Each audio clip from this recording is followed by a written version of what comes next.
Et non, je crois qu'il va me remettre le premier. Bon, le deuxième était, je dirais, du même acabit. Donc, l'intérêt de ce type de technique, telle qu'elle a été proposée, c'est le gain d'intelligibilité, le gain d'intensité. Alors, chez certains patients, c'est le gain d'intensité simplement qui corrige l'intelligibilité. Souvent, l'amélioration de la qualité vocale, qui paraît au départ un peu éraillée, soufflée, et une amélioration de la précision articulatoire. Ça, ce sont les domaines de la parole, avec les conséquences bien sûr de communication dans la vie quotidienne. On a quelques patients bien rééduqués qui disent qu'ils ont osé reprendre la parole, y compris devant une assemblée, et parfois sans micro. Et puis, on a... Peut-être avez-vous vu que ce patient est plus expressif au cours de la deuxième séance. Et puis, quelques travaux ont montré que on travaille sur cette sphère. Ça a amélioré également les troubles de la déglutition.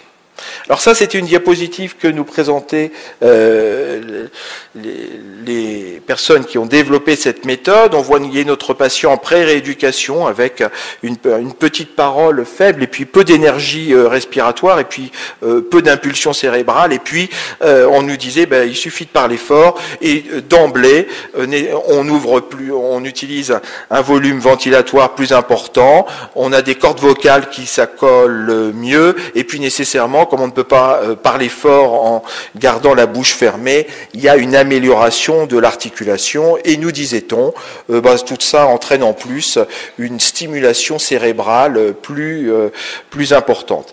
C'était de l'ordre de l'intuition. Je crois que ce qui a maintenant progressé au cours des dernières années, c'est qu'on a un peu plus de compréhension sur ce qui se passe au niveau cérébral, sur ces programmes très comportementaux, très répétitifs.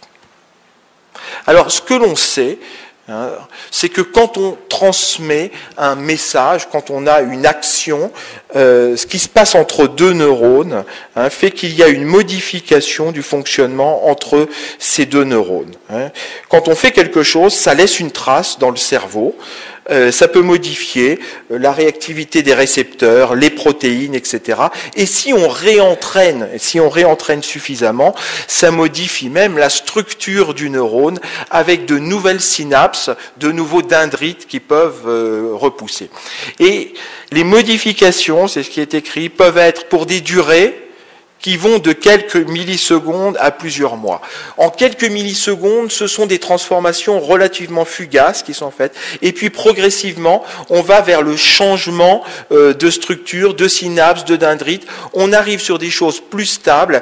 Et là, l'effet de la rééducation est beaucoup plus tenable dans le temps.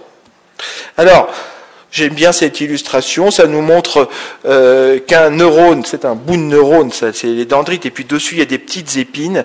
Eh bien, ces épines dendritiques qui ont été soumises à des stimulations se modifient, et ce qui est en rouge ici, c'est ce qu'on a modifié après les stimulations répétées. Eh bien, je crois que quand on rééduque les patients, on se dit progressivement, je modifie ces petites épines, puis je fais pousser d'autres épines, puis d'autres synapses, puis elles se stabilisent, et finalement l'élément est relativement ancré.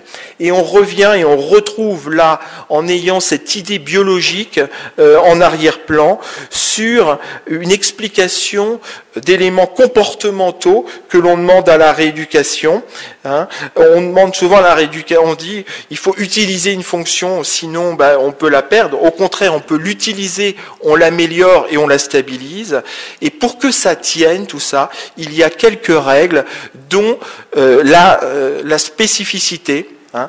On travaille un acte précis pour rééduquer un acte précis. C'est-à-dire que quand on rééduque la parole, on parle. Et les anciennes rééducations qui faisaient faire de la gymnastique bucco-faciale avaient peu de conséquences tenables dans le temps en termes de communication, parce que c'était d'autres actes moteurs. Il faut que l'acte soit répétitif. Si on veut modifier le calcium, les protéines, les dendrites, les synapses, il faut que ce soit suffisamment entraîné des dizaines, des centaines de fois. Il y a une question, je ne vais pas toutes les traiter, mais il y a une question qui est toujours difficile en termes de rééducation, c'est les transferts. Hein, c'est-à-dire que travailler un acte, c'est peut-être pas exactement celui qu'on va utiliser le lendemain. Est-ce que cet acte va être transférable? Ça, c'est un petit peu un mystère, et je crois que c'est là qu'on est encore dans l'art et dans la pratique. Hein. Moi, je m'interrogeais beaucoup sur oui le tango, oui la musique. Est-ce que c'est transférable et est-ce que ça tient dans la marche, dans la parole, etc. Je crois que là, il faut voir, il faut revenir aux questions fondamentales, les protocoles thérapeutiques. Je fais ceci, est-ce que ça marche? Et puis ensuite, j'ai fait ceci, ça a marché, je comprends comment. Alors, pour terminer, il faut savoir que ces intuitions de modification cérébrale, on commence à en avoir quelques arguments. Et il y avait une étude, la publiée en 2003, qui avait montré que quand un patient parkinsonien parle, il ne fonctionne pas tout à fait comme un sujet contrôle. Il a besoin de faire un effort plus important en pratique, d'activer beaucoup plus son cortex, d'avoir une activité beaucoup plus volontaire.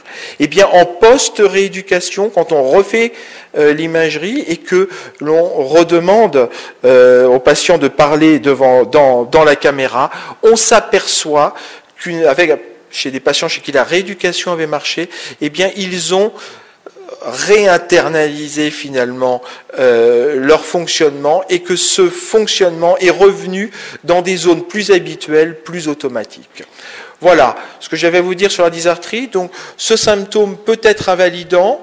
On a maintenant des preuves d'efficacité et ce qui est absolument enthousiasmant, c'est qu'on commence à comprendre et peut-être à ce moment-là qu'on pourra faire évoluer les techniques que l'on utilise, les adapter, mais on sent bien qu'on va être borné par certains principes de répétition, d'intensivité, et on a maintenant mieux ce support biologique. Je vous remercie.